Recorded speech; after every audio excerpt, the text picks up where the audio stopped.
শরীর কাঁপতে কাঁপতে কাঁপতে কাঁপতে আইসা মাদ্রাসায় হাজির হয়েছে। যে ক্লাস, যে উস্তাদের তৃতীয় ঘন্টা, তিনি ছিলেন ওই মাদ্রাসার প্রতিষ্ঠাতা আব্দুল আজিজ সাহেব রহমতুল্লাহ আলাইহি। ছেলেটারে দেখে বলেন, বাবা তুমি তো মাদ্রাসায় কামাই দাও না, কোন সময় তোমার হাজিরা খাতায় লাল দাগ পড়ে না, ফোটাও পড়ে না, আজকে তোমার 2 ঘন্টা নাই, তুমি 3 নম্বর ঘন্টায় আসছো, আবার শরীর কাঁপতেছে, তুমি কি অসুস্থ? কি হয়েছে তোমার, একটু খুইলা বলো। ছাত্ররা চোখের পানি ছাড়িয়ে দিয়া কান্দে আর বলে, হুজুর গো, আমি যখন আজকে ওযু কইরা কিতাব নিয়ে যখন আমি রওনা দিছি, ঘর থেকে বের হইয়া যখন আমি মাটিতে পাও পালাইছি, এমনি দেখি আমার পায়ের নিচে এমন সুন্দর বিছানা, যা আমার জীবনে আমি কোনোদিন এত সুন্দর বিছানা দেখি নাই। হুজুর আমি এক কদম সামনে দেই, এক কদম পিছনে দেই, না জানি আমার বিছানার সাথে বেয়াদবি হয়, কিন্তু যেই দিকে তাকায়, যেই দিকে যায়, সেই দিকেই শুধু বিছানা। সামনে যায় পিছনে আসি, এইভাবে করতে করতে করতে করতে আমি হুজুর ঘাইমে গেছি। এইভাবে আস্তে আস্তে মাদ্রাসা আস্তে আস্তে আমি 2 ঘন্টা পিছনে পড়ে গেছি। আল্লাহর ওলি ছাত্রটারে বুকের সাথে জড়ায় কয়, বাবা আল্লাহ তাআলা, আল্লাহর নবী বলছেন, সত্যিকারে তালিবুল ইলমের পায়ের নিচে ফেরেশতারা নূরের চাদর বিছাইয়া দেয়, এইটা সবাই দেখে না, আল্লাহ তোমারে দিয়া মাওলাই দেখাইয়া দিছে। সবাই ধরে বলুন সুবহানাল্লাহ। এ ভাই গো আমার, সত্যিকারের তালিবুল ইলম যারা হয়, এরা যখন আল্লাহ পাকের কাছে 2 হাত উঠাইয়া চোখের পানি ফালায়, আল্লাহর নবী বলেন, আমাদের নবীদের দোয়া যত তাড়াতাড়ি কবুল হয়, তালিবুল ইলমদের দোয়া আল্লাহ তাআলা নবীদের মতো কবুল করে ফেলায়। এ ভাই গো, তালিবুল ইলমরা নিষ্পাপ, তাদের আমলনামায় গুনাহ নাই, এমন বেগুনাহ মাসুম। আমার মতো আপনার মতো কতগুলো পাপিষ্ঠ গুনাহগার বান্দাদেরকে এই বেগুনাহ মাসুমদের সাথে যে আল্লাহ বসাইছেন, যদি বাইরা দিলদারে খালি করিয়া দিয়া বসার মতো বসতে পারো, আমার মাওলা তোমাকে আমাকে খালি হাতে ফিরাইয়া দিবে না।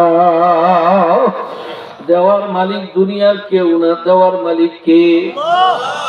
ভাই জোরে আওয়াজ দিয়া বলেন, আরো জোরে বলেন, মুখটা খুইলে আওয়াজ দেন আল্লাহ। আমার আল্লাহ কোন বান্দার চেহারা দেখা দেয় না, স্বাস্থ্য দেখা দেয় না, আমার আল্লাহ কোন বান্দার ইলমের সার্টিফিকেট দেখা দেয় না, আমার আল্লাহ কোন বান্দার ডিগ্রিদারিত্ব দেখা, বংশ দেখা আল্লাহ দেয় না। আমার মাওলা যেই বান্দারে দেয়, এই বান্দার কলব বা দিল দেখা আল্লাহ দিয়া দেয়। সবাই করে বলুন সুবহানাল্লাহ। এই জন্য ভাই গো, আমার দিনের মধ্যে এখন কি কল্পনা জল্পনা চলে আপনারা কি জানেন? আপনাদের কার অন্তরে কি কল্পনা জল্পনা চলে আমি কি জানি, কিন্তু আপনার আমার সকলের দিলের খবর যিনি জানেন তিনি কে? দুনিয়ার সব জায়গায় চালাকি বাটপারি চলে, ছাত্র উস্তাদের সাথে চালাকি করে, সন্তান মা বাবার সাথে চালাকি করে, বন্ধু বন্ধুর সাথে চালাকি করে, কিন্তু আমি আর আপনি আমার মাওলার সঙ্গে কোনদিন চালাকি করিয়া কোন বান্দা বাঁচতে পারবে না। আমার মাওলা আপনার আমার কলবের দিকে তাকাইয়া আছেন, আমার বান্দাই মজলিসে কেন বসলো, কেন তার দিলের কি হালাত আছে, কি অবস্থা আছে। যদি বান্দা দুনিয়ার কোন নিয়তে যদি বসে, পাইতেও পারে, নাও পাইতে পারে। আর যদি দিলদারে খালি করিয়া দিয়া, যদি দিলের থেকে আমার মহাব্বতে আমার মাওলার সাথে যদি একটু সম্পর্ক লাগাইয়া ফেলায়, আর দিলে দিলে কয় আল্লাহ এই মজলিসের ভিতরে আমি সবচেয়ে বড় পাপী আর গুনাহগার। আল্লাহ, আমি বক্তাও চাই না, আমি সমাজও চাই না, কিচ্ছু চাই না। আমি চাই রে মাওলা, শুধু তোমার সাথে যেন আমার সম্পর্ক হয়। তুমি নিয়ে আমারে মাফ করে দিবা, তুমি নিয়ে আমারে কবুল করিয়ে নিবা। এইরকম একটা খাঁটি দিলে যখন কোনো বান্দা বসে যায়, এই বান্দার দিলটা নরম হইয়া যায়। বান্দার দিলের ভিতরে আমার মাওলার নূর জমা হইয়া যায়। ভাইরা, এই জন্য খালেস নিয়তে বসেন। তালিবুল ইলমদের সাথে বসছি, আল্লাহ যেন তালিবুল ইলমদের খাতিরে আমাদের সবাইকে যেন আল্লাহ মাফ করে দেন। সবাই জোরে বলেন আল্লাহুম্মা আমিন। চরমনার মরহুম আল্লাহর কুতুব সৈয়দ ফজলুল করিম রহমাতুল্লাহ আলাইহি দেখছি কাছের থেকে। তিনি যখন সফরে যাইতেন, কোন মাদ্রাসায় যাইতেন, তো তিনি ছাত্রদেরকে নিয়ে যখন দোয়া করতেন, তো তিনি বলতেন, আল্লাহ তুমি তালিবুল ইলমের খাতিরে আমি ফজলুল করিম রে মাফ করে দাও। এত দামি, আপনার আমার চাইতে অনেক দামি, ঠিক না বেরি? জোরে বলেন। এরা এত দামি কেন? আর আল্লাহর কালাম পড়ে। কি পড়ে? কোরআন শরীফ পড়ে। কি পড়ে? আর সবাই কথা বলেন না কেন ভাই? কি পড়ে ভাই? জোরে বলেন। সবাই কথা কয় না, সবাই বলবেন, বলেন কি পড়ে? কোরআন শরীফ পড়ে। শরীফ কোন লাগাইবেন এইটাও আমরা অনেকে জানি না। 4 জায়গায় শরীফ লাগাইতে হয়। কয় জায়গায়? 4 জায়গায়। 1 নম্বর কোরআন শরীফ, কি 2 নম্বর হাদিস শরীফ, বলেন 3 নম্বর মক্কা শরীফ, 4 নম্বর মদিনা শরীফ। এই 4 জায়গায় শরীফ ব্যতীত আর কোথাও শরীফ লাগানো যায় না। শরীফ শব্দটা এই 4 জায়গায় শুধু মানায়। আর আমগর কাছে তো শরীফের কোনো শেষই নাই। পুরুষ শরীফ, রওজা শরীফ, অমুক শরীফ, হুমুক শরীফ, কি ঠিক না বেরি? যারা বলেন এই সমস্ত জায়গায় শরীফ লাগানো যায় না। যদি শরীফ লাগানো যাইতো তাহলে আমার নবীর রওজার উপরেও শরীফ লাগাইতো, ঠিক না বেরি? যারা বলেন সেটা না বললে কি বলে? মদিনা শরীফ, ঠিক না বেরি? যারা বলেন এই জন্য মদিনা শরীফ, মক্কা শরীফ, হাদিস শরীফ, কোরআন শরীফ, এই 4 জায়গা উচ্চারণ করার সময় আমরা কি ব্যবহার করব? শরীফ। এই সন্তানরা কি পড়ে? জোরে বলেন, সবাই বলেন কি পড়ে? কি পড়ে? কোরআন শরীফ পড়ার কারণে এদের মর্যাদা আল্লাহ পাক এত বাড়াইয়া দিয়েছেন। জোরে বলেন সুবহানাল্লাহ। এই কোরআনুল কারীম কার কালাম? আল্লাহর। জোরে কোন? কাহিল হয়ে গেছেন গা। মাদ্রাসার মুহতামিম সাহেবরে আমি একটু বলবো, আপনারা মাহফিলের সবার জন্য চায়ের ব্যবস্থা রাখবেন। কয়টি হাত চায় কয়েক ওই মানুষটি খাইলে? হ্যাঁ, কি কথা ঠিক না? এই মুহূর্তে যদি আপনাদেরকে যদি একটা চা দিত কেউ, কত শরীরটা চাঙ্গা হয়ে যেত, ঘুমটা ভেঙে যেত, ঠিক না বেরিয়ে চলে বলা। আসলে হুজুররা খালি নিতে চায়, দিতে চায় না সহজে, এটা কষ্ট লাগে। এই সবগুলো মানুষের লেগে চায়ের ব্যবস্থা রাখবেন। হ্যাঁ, সবাই চা খাওয়াইবেন। আরে 1 কাপ চা একটা মুরব্বি খাইতে পারলে চা তাকে আরো 2 ঘন্টা মাহফিলে বসায় রাখা তৈরি করা যায়, ঠিক না বেরিয়ে যারা বলেন। চা খাওয়ার উসিলায় বাজারে জায়গা, চা খাওয়ার উসিলায় সেখানে জায়গা। আপনাদের কাছে আমার মুহতামিম সাহেব কই আছে নাকি? দিকে মুহতামিম সাহেব সামনে আইন, সামনে আইন। যদি আল্লাহ আপনার আগামী বছরের মুহতামিম এই মাদ্রাসা রাখে তাইলে মাহফিলে সবার চা খাওয়াইবেন, কথা দেন আমার লগে। হ্যাঁ, ঠিক আছে? এই বুঝছেন আপনারা? যদি আল্লাহ আপনার ঘরে হায়াতে বাঁচায় রাখে আর মুহতামিম সাহেব যদি থাকে, আগামী বছর আপনাদের জন্য চায়ের বরাদ্দ হইল। আলহামদুলিল্লাহ। কথা কি লাগবো? এই সবগুলো মানুষ চা খাইবে সর্বোচ্চ 2-3 কেজি চিনি লাগবো, আর এই 50-60 টাকার চা পাতি লাগবো, কি ঠিক না? এর চেয়ে বেশি লাগবো? আপনারা যদি 2টা টোস্ট বিস্কিট দেন তো আরো বেশি ভালো, সন্তান নাস্তাটা হয়ে গেল। কি কথা ঠিক না? হ্যাঁ, আর এই সবগুলো মানুষের 3 KG 2 KG 2.5 KG toast biscuit হইলে সবার 2-3টা করে হয়ে যাবে। একটা চা আর একটা টোস্ট বিস্কিট সাথে ভিজায় খাইলে দেখবেন মাহফিলে এই চায়ের মহাব্বতে অনেক মানুষ চলে আসবো, যে এমন গেলে চা ফিরি খাওয়ান যায়, কি ঠিক না বেরিয়ে যখন? আরে মিয়া, আমি দেখছি এই যে নির্বাচনের সময় চা খাওয়াই ফ্রি, এই সব দলের লোকেরা ফ্রি চা খায়। এই অফিসও খায়, এই অফিসও খায়, সব মার কাপতে খায়। তা আমি জিজ্ঞাম একটারে জিজ্ঞেছি, আমি আমার বাড়ির এলাকাতে জিজ্ঞেছি আজকে কাপ কয় কাপ মারছো? মিনিমাম তো 24-25 কাপ হবে। তাই বলতো রাত্রে তোমার আর ভাত খাওয়ান লাগতো না। তো হুজুরের যে বেলা কথা, এইটা খাইছি ভানি বাড়িয়ে দেবো ভানি, ভাতের লগে এদের কি সম্পর্ক? এই ফিরি লাল চা খাওয়াইয়া খাওয়াইয়া দিন দরদি মানুষের মন গুলি ঘুরায় কি ঠিক না বেরিয়ে বলে? এই জন্য খাবার আল্লাহ তাআলা খাবার দিচ্ছেন, কোরআনেও আছে, আল্লাহ বলেন কুলু ওয়াশরাবু, তোমরা খাও পান করো। কেন? এই শরীরটা চলার জন্য খাবারের প্রয়োজন। খাবার খেতে হবে, কম খান আর বেশ খান, না খাওয়াইয়া কোনো কিছুই হয় না। আর এই দেখে লইয়া আমার বাড়িতে যদি আপনারা কেউ এই এলাকার থেকে যান, আমি যদি আপনারা এক কাপ চাও যদি না খাওয়াই, আপনাদেরকে ভালো খাবার খাওয়ানো দরকার, তারপরে যদি এক কাপ চাও যদি না খাওয়াই, তো আপনারা আইসাই তো আমার বিরুদ্ধে কথা বলা শুরু করে দিবেন। কি কথা ঠিক না বলেন? আজকে আপনাদের মাহফিলে আসার সময় পূর্ব দলার আগে এক মসজিদে এসার নামাজ পড়ছি, জামাত পাই নাই। পরে আমরা গাড়িতে যারা ছিলাম তারা এক মসজিদে, ওই মসজিদে দেখি জামাত, চিল্লার জামাত এই মসজিদে অবস্থান করতেছে। তো আমরা নামাজ পড়তে পড়তে চিল্লার জামাতের লোকেরা আমাদের জন্য বিস্কিট, চানাচুর, চা রেডি করে বলেছি। সালাম ফিরে আসছি, এমনি আমি সব বলতেছি হুজুর একটু চা। এমন সামনে রেডি চা, বিস্কিট, চিনি একেবারে রেডি সামনে, হুজুর একটু চা। কোন এমন সামনে থাকলে পরে কেমনে আইসা বলি? এখন আমারে একটা চা খাওয়াইলো, আর 2-3টা বিস্কিট খাইলাম, আর কয়েকটা চানাচুর মুখে দিলাম, সব মিলায় হয়তো আমার পিছনে 10 টাকা খরচ করলো। এই যে 10 টাকা জামাত করলো, বলেন তো আমার জবান দিয়া তাবলীগের পক্ষে কথা আসবে না বিপক্ষে কথা আসবে? বলে তাদের ব্যবহার কত সুন্দর। কি কথা ঠিক না বলেন? এই জন্য সাহাবায়ে কেরামরা শুধু ওয়াজ কইরা আর চালাবাজি করে দিন প্রতিষ্ঠা করে নাই, আদর্শ দেখা কালিমা পড়ে মুসলমান হয়ে গেছে, শুধু ব্যবহার দেখা। আর ইসলাম শুধু নামাজই সীমাবদ্ধ না, ইসলাম শুধু জিকিরই সীমাবদ্ধ না, শুধু রমজানে রোজাই না, শুধু টুপি আর পাগড়িই না।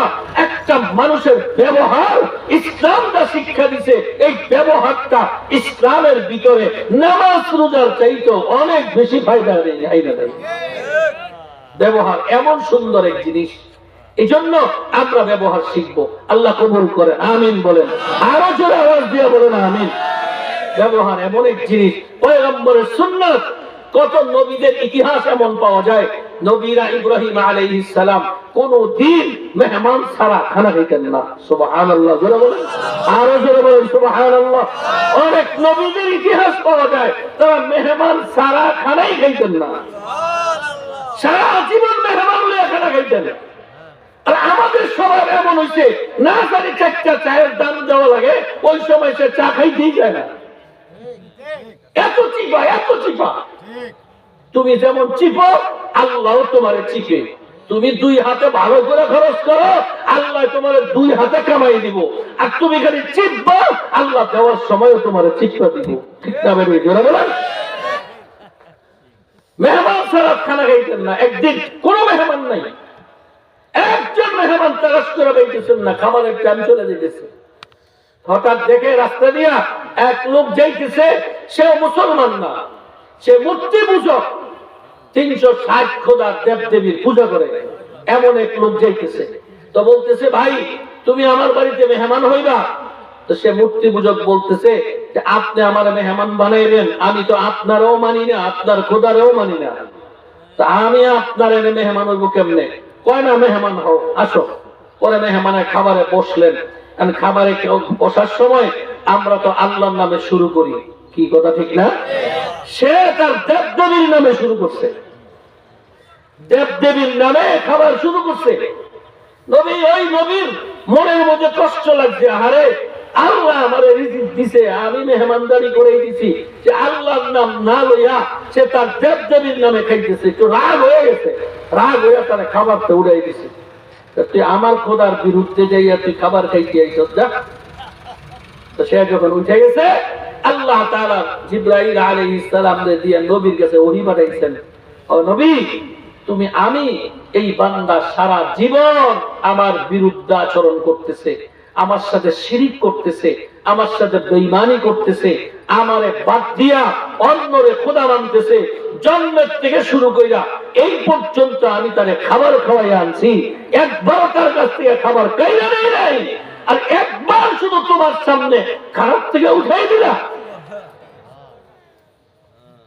আল্লাহ আমাদেরকে মেহমানদারি করার তৌফিক দান করেন, আমিন। আরো জোরে কোন আমিন। চা খাইছেন না দেখে আসতে দেবেন, জোরে কোন আল্লাহুম্মা আমিন। করবো তো ইনশাআল্লাহ, পাক্কা নিয়ত করি আজকের থেকে আমি চা খাবো, আর চা খাবো সারাদিনে 24 ঘন্টার ভিতরে কমপক্ষে একটা মেহমানকে এক কাপ চা হলেও আমি খাওয়াবো, এটা আমার পয়গম্বরের সুন্নত। পারবো না ইনশাআল্লাহ? আল্লাহ আমাদের কবুল করেন, জোরে বলেন আমিন, আরো জোরে বলেন আমিন। চা খাইবেন, আগামী বছর চায়ের দাওয়াত, যদি মুহতামিম সাহেব না খাওয়ায়, আমারও যদি দাওয়াত না দেয়, তা আমি মুহতামিম সাহেবের এদুর বলবো যে আপনি আমারে ফোন করেন, আপনার চায়ের খরচটা আমি আপনার কাছে পাঠিয়ে দেবেন, তো আমার ভাই ঘরে আপনার একটু চা খাওয়াইবেন এই শীতের দিনে। আল্লাহ কবুল করেন। দাওয়াত পেয়েছেন তো ইনশাআল্লাহ? মুহতামিম সাহেব কি কথা দিয়েছেন তো? ঘুমান নাকি বয়ে বয়ে? কথা দিয়েছেন তো? আলহামদুলিল্লাহ কথা দিছে, আপনাদের চায়ের ব্যবস্থা হয়েছে। নির্বাচনের চা খাইয়েন না, এই চায়ের মধ্যে হারাম পয়সা আছে, মাদ্রাসাতে এসে চা খাইবেন, হারাম পয়সা নেই, ঠিক না বেরিয়ে জোরে বলেন? হারাম পয়সার খাবার অল্প খাইবেন, ইমান তাজা হবে। হারাম পয়সা হাজারো কোটি টাকার মালিক হইল, আল্লাহর কসম কোন হারাম করে কখনো শান্তি নাই। আলোচনা না, আল্লাহ একটা চায়ের ব্যবস্থা আপনাদের করলাম, মনে চাইলো মাদ্রাসার মাহফিল আমি করি। আমার মাদ্রাসায় মাহফিলের সময় আমি 10 কেজি চিনি আনি, 10 কেজি টোস্ট বিস্কিট আনি, আর 10 বিড়া পান আনি, 3 কেজি সুগারি আনি, আইনা 2 জন লোক সেট করে দিই, চুলা দিয়ে দেয়, তুমি এখানে চা বানাইবা, বিস্কিট দিবা, যত মানুষ আসবে একজন আইসা চা বিস্কিট না খেয়ে যাইতে না পারে। একটা চা বিস্কিটের ব্যবহারের কারণে ওই লোকটা আপনার হয়ে যাইতে পারে, ঠিক না বলে ধরে বলেন?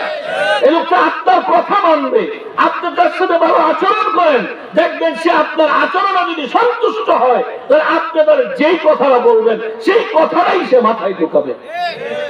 আর আপনার যদি আচরণ যদি উল্টা পাল্টা হয়, তাহলে আপনি যত ভালো কথাই তারে শোনান না কেন, আপনার বৃদ্ধ আঙ্গুলি দেখায় সে চলে যাবে। যদিও ভয়ে সামনে সামনে হুজুর হুজুর করবে, জি জি করবে, হাজি হাজি করবে, কিন্তু আপনার পিছনে সে আপনার একটা বাস দিব, একটু চিন্তাও করতো না।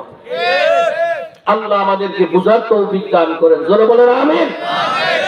এই তালিবুল ইলমরা কি পড়ে?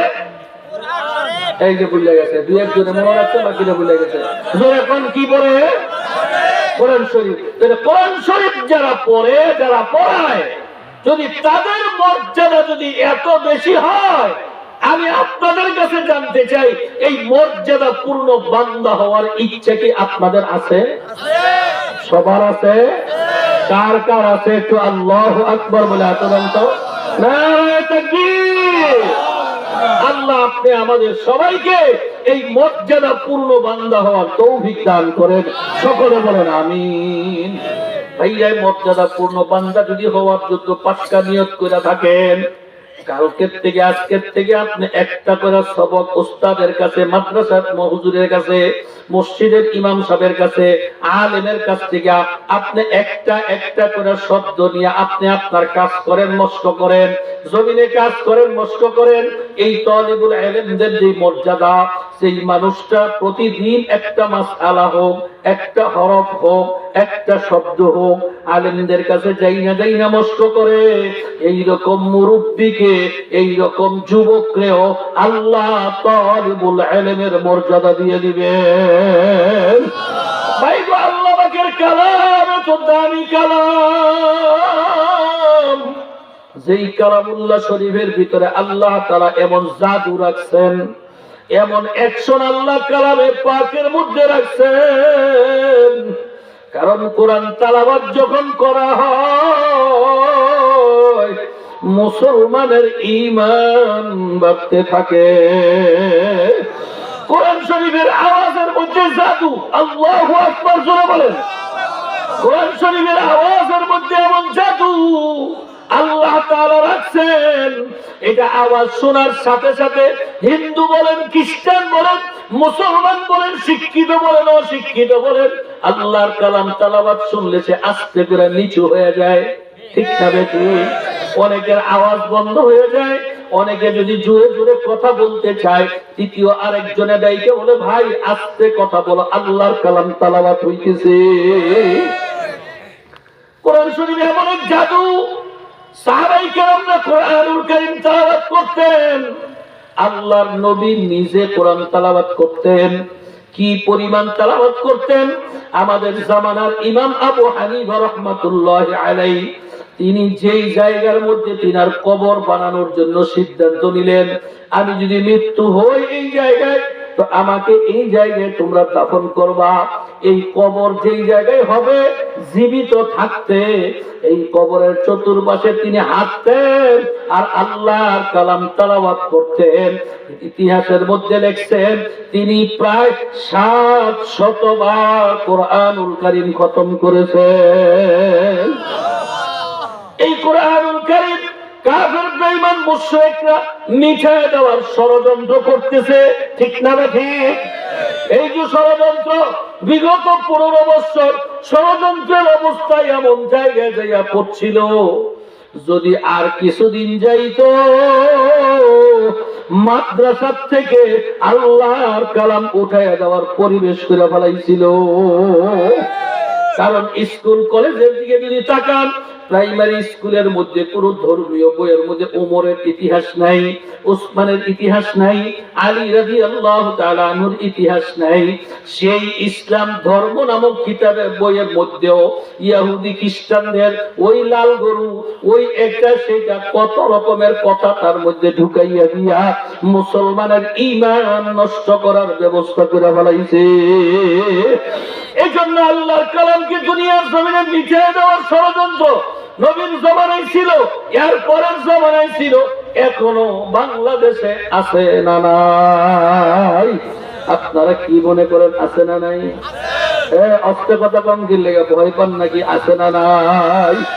আমি আপনাদের কাছে জানতে চাই, আল্লাহর কালাম জমিনের মধ্যে মিঠাইয়া দিবে, আপনারা মুসলমানরা জিন্দা থাকতে দিবেননি? দিবেন দিবেন দিবেন? কথা বলেন না কেন? দিবেন নাকি আপনারা? আল্লাহর কালাম মিঠাইয়া দেওয়া কোনোভাবেই সম্ভব না। কেন সম্ভব না আপনারা জানেননি? আমার নবী মসজিদে নববীতে বৈশা বৈশা আল্লাহর দরবারে 2 হাত উঠাইয়া কাঁদতেছেন, দোয়া করতেছিলেন আর বলতেছিলেন, আল্লাহ আগের জামানার নবীদের কাছে কিতাব পাঠাইছেন, তৌরাত, জবুর, ইনজিল পাঠাইছেন, তারা যখন দুনিয়ার থেকে চলে গেছে ওই কিতাবগুলো বাজেয়াপ্ত হয়ে গেছে। কারণ ওই কিতাবের ভিতরে কতগুলি পণ্ডিত রাইসা কিছু ঢুকাইছে, কিছু বাড়াইছে, কিছু কমাইছে। এই কারণে আসল ইনজিল, তৌরাত, জবুর এখন আর পাওয়া যায় না। আমার নবী বলেন, আল্লাহ আপনি আমার উপরে কোরআনুল কারীম নাযিল করছেন, আমিও দুনিয়াতে চিরদিন থাকবো না, আমি চলে যাওয়ার পরে না জানি কোরআনুল কারীমের ভিতরে কোনো ভেজাল ঢুকে যায়।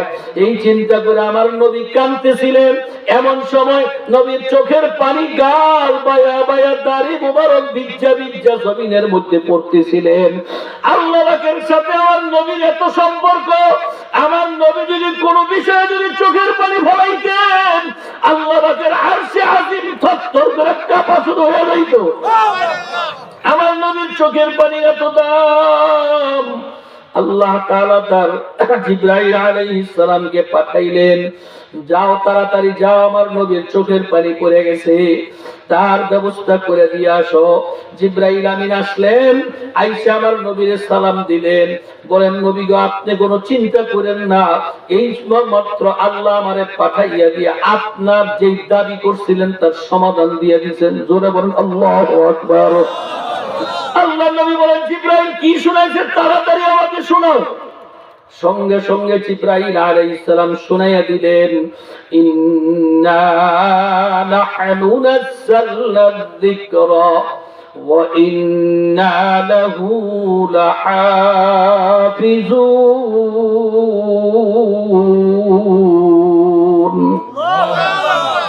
জিবরাইল বলেন, নবী এইমাত্র জানাইছেন। কি জানাইছেন? বলে কুরআনুল কারীম নাযিল করছেন আমার আল্লাহ।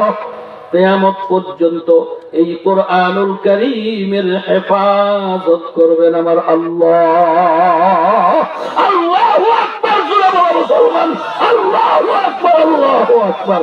কুরআনুল কারীম নাযিল করছেন কে? কিয়ামত পর্যন্ত হেফাজত করবেন কে?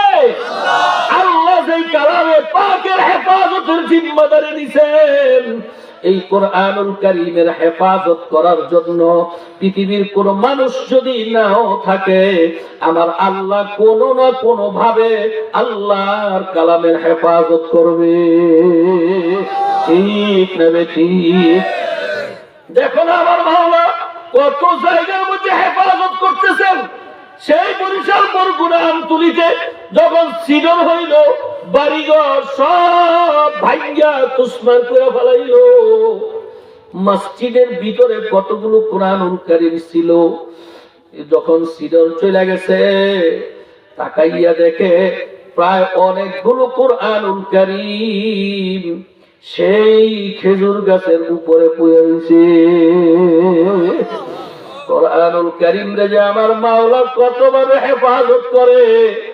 গত কয়েকদিন আগে শুনতে পারলাম 165টা দোকান একটা মার্কেটের মধ্যে পুড়ে গেছে। এমন আগুন লাগছে, পুরা ছাই হয়ে গেছে। ওই মার্কেটের ভিতরে 2টা লাইব্রেরি ছিল। আগুনে পুড়ে যাওয়ার পরে তারা তাদের দোকানে যাইয়া ছাইগুলো পরিষ্কার করার জন্য গেছেন। যাইয়া দেখেন বই পুস্তক যা ছিল, খাতা কলম সব পুড়ে শেষ। ঘর থেকে ছাইগুলো বাইর করতেছে।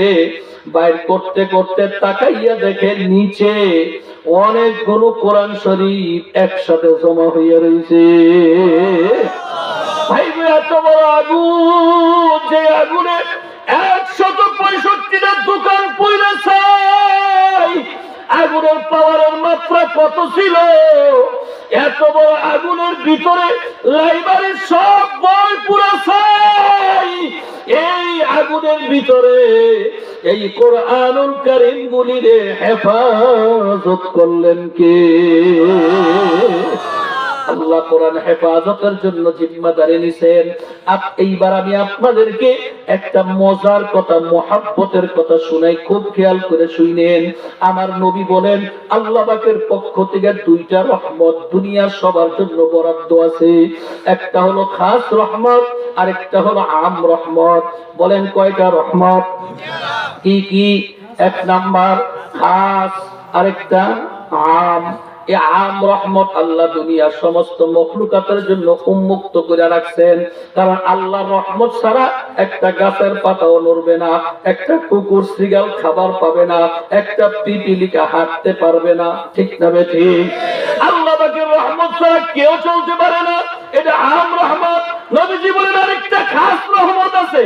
এই খাস রহমতটা আল্লাহ সবাইকে দিবে না। নবীজি বলেন এই খাস রহমতটা ওই সমস্ত বান্দা বান্দীদেরকে আল্লাহ তাআলা দিবেন যেই বান্দা বান্দীরা নিজের জানের চাইতে, নিজের মালের চাইতে, নিজের ইজ্জতের চাইতে আল্লাহর কালামকে হেফাজতের জন্য সব সময় যাদের দিল কান্দে, এইরকম কোরআনের হেফাজতকারীকে আমার আল্লাহ সব সময় খাস রহমতের আওতায় কবুল করে নেন। সবাই জোরে বলুন সুবহানাল্লাহ। আল্লাহ পাকের খাস রহমতের আওতায় আসতে কি আপনাদের সবার মনে চায়? হ্যাঁ, সবাই যেমন কন্যা মনে সবার আছি না, কি সবার কি মনে চায়? কি করতে হবে? আল্লাহর কালামের হেফাজত করতে হবে। ঠিক না বলেন? বলেন কুরআনুল কারীম বুকে লাগাইবেন, কুরআনুল কারীম চুমা দিবেন, কুরআনুল কারীমের পাতা উল্টায়া উল্টায়া তাকায়া তাকায়া 2 চোখের পানি ছেড়ে দিবেন। কোরআন যারা পড়ে তাদের মাথায় হাত বুলাইবেন, আলেম ওলামাদের সাথে সম্পর্ক ভালো রাখবেন। কুরআনুল কারীমের কোন পাতা, কোন অক্ষর, কোন হরফ যদি জমিনের মধ্যে পড়ে যায়, এইটা ধইরা উঠে এটাকে হেফাজত করবেন। কোরআন অনুযায়ী নিজের জীবনটারে গড়বেন, কোরআন অনুযায়ী সমাজকে গড়ার জন্য চেষ্টা করবেন। যদি আপনি কোরআনের হেফাজতের সাথে লাগিয়ে থাকেন, তাহলে আপনাকে হেফাজত করবে কে? আল্লাহ যেমন ওসীম, তার হেফাজত কি? তার হেফাজত অসীম। এই জন্য আল্লাহর হেফাজতের আওতায় যদি বান্দা ঢুকতে চাও, আল্লাহ পাকের কালামের সাথে দিল দিয়া, জান দিয়া, মাল দিয়া, সময় দিয়া, বুদ্ধি দিয়া, পরামর্শ দিয়া, নিজের ব্রেন খাটাইয়া আল্লাহর কালামের হেফাজতের সাথে লাইগা থাকার ইচ্ছা আপনাদের সবার আসেনি? কার কার আছে? একটু আল্লাহু আকবার বলে হাত উঠান। নারায়ে তাকবীর। চোখটা বন্ধ করেন। এবার দেখেন সামনে অন্ধকার দেখা যায়। অন্ধকারের দিকে দিলের চোখ দিয়া তাকাইয়া দেখেন, এই তো আমার মাওলা আপনার দিকে তাকাইয়া আছে। আমার মাওলার মুহাব্বতের সাথে ডাক দাও আল্লাহ। আর মুহাব্বতের আওয়াজ দিয়া জোরে সুরে ডাক দাও আল্লাহ। তোমার কোরআনের হেফাজতের সাথে লাইগা থাকার ওয়াদা করলাম রে আল্লাহ। তুমি আমাদেরকে মওত পর্যন্ত তোমার কোরআনের সাথে হেফাজতের সাথে লাইগা থাকার তৌফিক দিয়া দেন। সবাই জোরে বলেন আল্লাহুম্মা আমিন। এইরা বিপদ তো দুনিয়ার বিপদ, কোনো বিপদই না। দুনিয়ার সুখ তো কোনো সুখই না। দুনিয়ার শান্তি তো কোনো শান্তিই না। সবচেয়ে বড় শান্তির সময় হলো মওতের সময়। সবচেয়ে সুখের সময় হলো কবরের সময়। সবচেয়ে সুখ হলো মুমিনের জান্নাতের সুখ। বাবা, সবচেয়ে দুঃখের সময় হলো মওতের দুঃখ। সবচেয়ে কষ্টের জায়গা হলো মওতের কষ্ট, কবরের কষ্ট। সবচেয়ে কষ্টের জায়গা হলো হাসরের কষ্ট। যদি বাবারে কোরআনের হেফাজতের সাথে জীবনটা যদি লাগাইয়া দিতে পারো, যখন মওতের বিছানায় তুমি শুয়ে পড়বা, আস্তে করে দেখবা আমার আল্লাহ তোমার চোখের সামনে 8টা জান্নাতের দরজা খুলে দিবে। জান্নাতের হুর পরীরা ডাকবে আর বলবে, হে আল্লাহর বান্দা এইদিকে আসো। আল্লাহ, হে আল্লাহর পাগল এইদিকে আসো। তোমার জন্য আমরা জান্নাত সাজাইয়া রাখছি। দুনিয়ার মানুষগুলো যখন মাটি দিয়ে চলে আসবে, কবরে যখন ফেরেশতারা এসে ঢুইকা যাইবে, কোরআনের হেফাজত যারা করছে ওই মানুষগুলো কবরে জিন্দা হইয়া আবার তাকায়া দেখবে ফেরেশতাদের গলার মধ্যে একটা সুন্দর তসবিহ দেখা যায়। বলবে, ভাই তোমাদের তসবিহটা বড় সুন্দর, তসবিহটা দাও না ভাই একটু আমি দেখি। যখন ফেরেশতারা তসবিহটা যখন কোরআনের হেফাজত ওয়ালার হাতে দিবে, এমনি তসবিহ সরাটা ছিড়িয়া যাইবে। বললে, ভাই কি করলা তসবিহটা ছিড়িয়া ফেলাইয়া? ভাই ভাই আসো আসো আমরা মিলিয়া তসবিহটা গাঁথা শুরু করিয়া দেই। আল্লাহর নবী বলেন, এই তসবিহ গাঁথা শেষ হইতে না হইতে ইসরাফিল আলাইহিস সালাম সিংহায় ভূত দিয়া ফেলাইবে। কোথায় যাবে কবরের আযাব? কোথায় যাবে মুনকার নাকিরের সওয়ালের জবাব? আল্লাহ, কি সুখ আর কি শান্তি! মাবুদ গো, আপনি আমাদের কোরআনের হেফাজতকারী বানাইয়া দেন। আপনি আমাদের মওতে, কবরে, হাসরের মিজানে আমাদের সুখ, আপনি শান্তি দান করিয়েন। সবাই জোরে বলেন আল্লাহুম্মা আমিন। আর খোদা না খাস্তা বাবারে যদি কোরআনের দুশমন হইয়া যাও, কোরআনের সাথে যদি জীবনকে ঘটতে না পারো, যখন তুমি মওতের বিছানায় পড়িয়া যাইবা, স্বপ্নের মতো দেখবা 7টা জাহান্নামের দরজা খুইলা তোমার সামনে হাজির হয়ে গেছে। জাহান্নামের ফেরেশতারা, জাহান্নামের সমস্ত সাপ বিচ্ছুরা করিয়া তোমার দিকে তাকাইয়া থাকবে। বাবারে কি যে কষ্ট হবে, আমার মাওলা ছাড়া কেহ জানে না। আল্লাহ ভাইরা, যাদের জন্য জীবন যৌবন সব শেষ করলাম, যাদের জন্য এত টাকা পয়সা কামাই করলাম, যাদের জন্য জমিনে হার ভাঙা পরিশ্রম করিয়া ব্যবসা বাণিজ্য করিয়া এত কষ্ট জীবনে যাদের জন্য করলা, যাদের সুখের জন্য করলা, আজকে তারাই তোমারে ঘর থেকে বাইর করিয়া দেয়।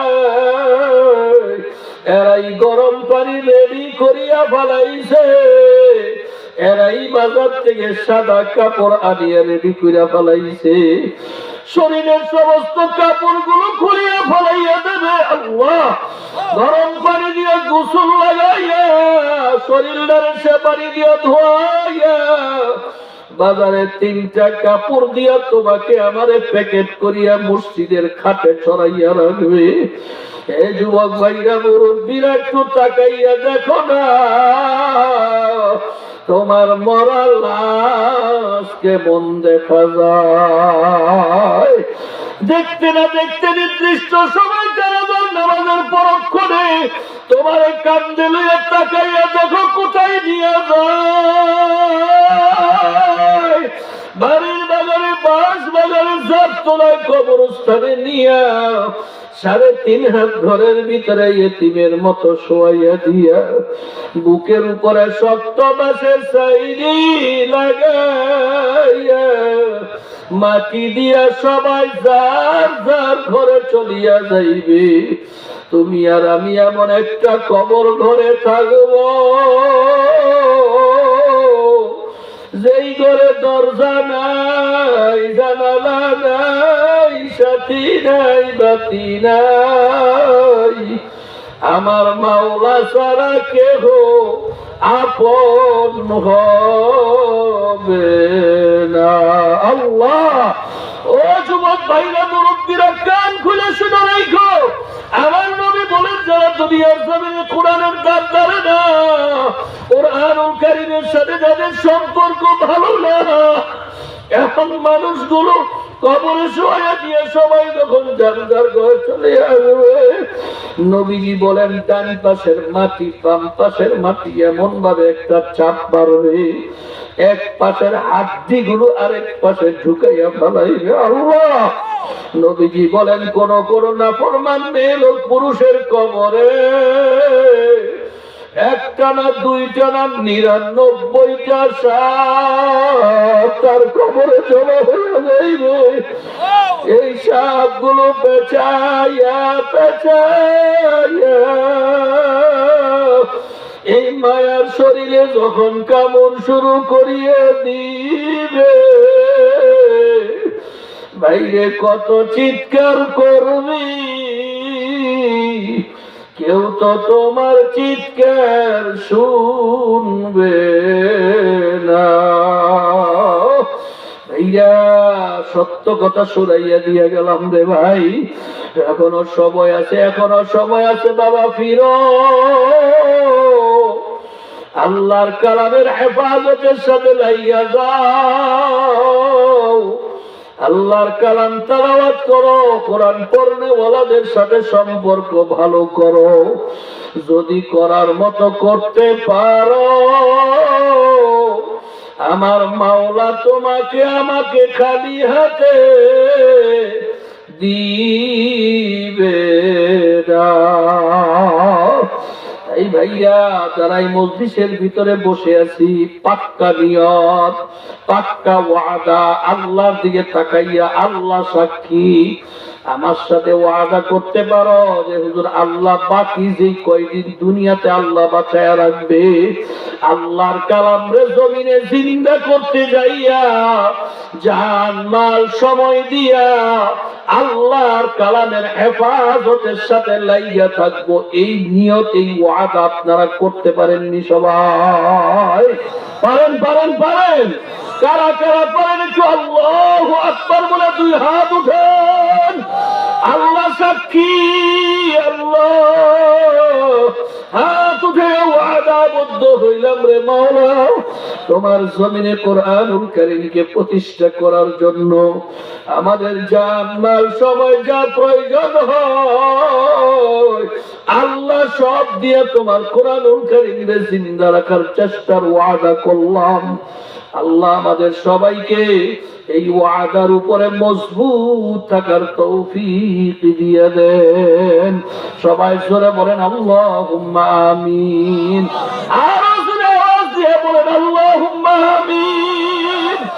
আল্লাহ যদি তৌফিক না দেয়, আল্লাহ যদি সাহায্য না করে, আল্লাহ যদি ব্যবস্থা করে না দেয়, আপনার আমার বুদ্ধির জোরে, টাকার জোরে, পয়সার জোরে, ক্ষমতার জোরে কোনদিন কোরআনের পক্ষে থাকা সম্ভব না।